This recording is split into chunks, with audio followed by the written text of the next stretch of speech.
नीलम Maithili channel का subscribe करबा के लेल लाल बटन का दबाओ आ तकर बाद घंटी पर क्लिक क के नव नव मैथिली गीतक आनंद उठाओ।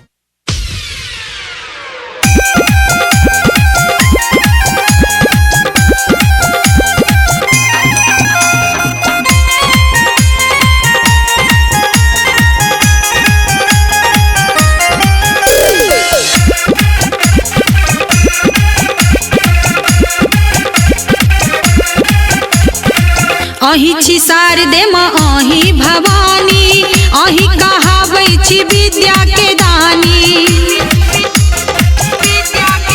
हे अहि छी शारदे माँ अहि भवानी, अहि कहाबै छी विद्या के दानी।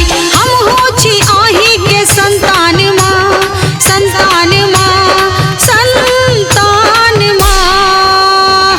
दिया ने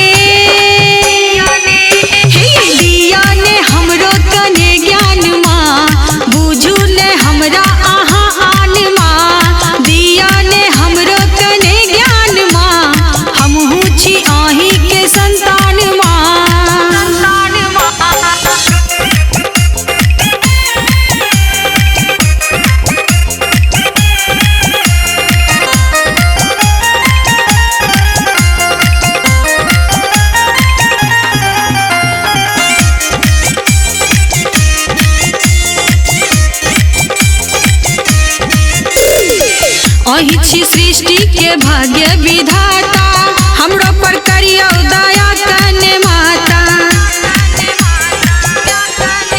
हे अहि छी सृष्टि के भाग्य विधाता, हमरो पर करियो दया कने माता। जग में भेटे हमरो पहचान माँ, पहचान माँ, पहचान माँ। दिया ने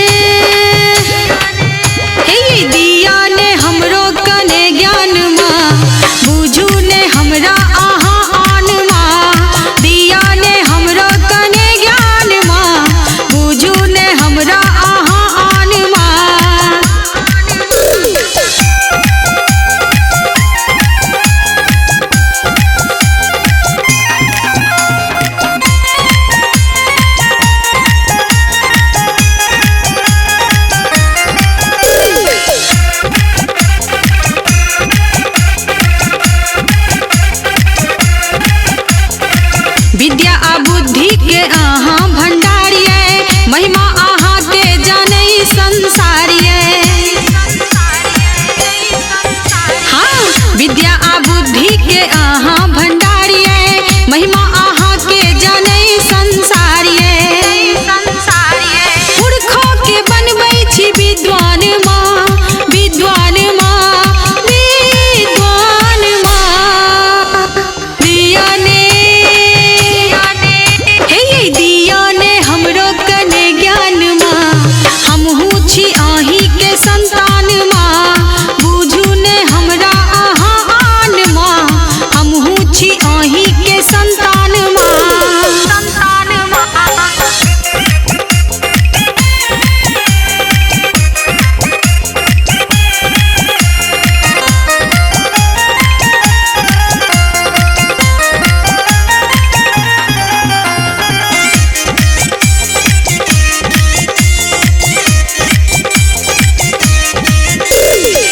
अर्जी हमर आहाँ करू ने स्वीकार माँ, जीवन के एकटा अहि छी आधार माँ।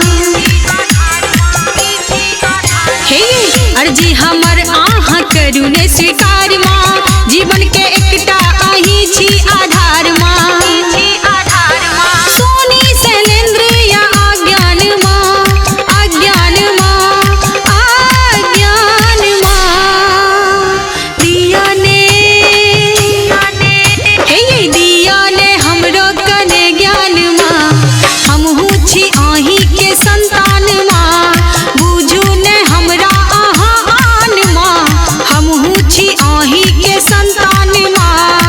अहि छी शारदे माँ अहि भवानी, अहि कहाबै छी विद्या के दानी। हे अहि छी शारदे माँ अहि भवानी, अहि कहाबै छी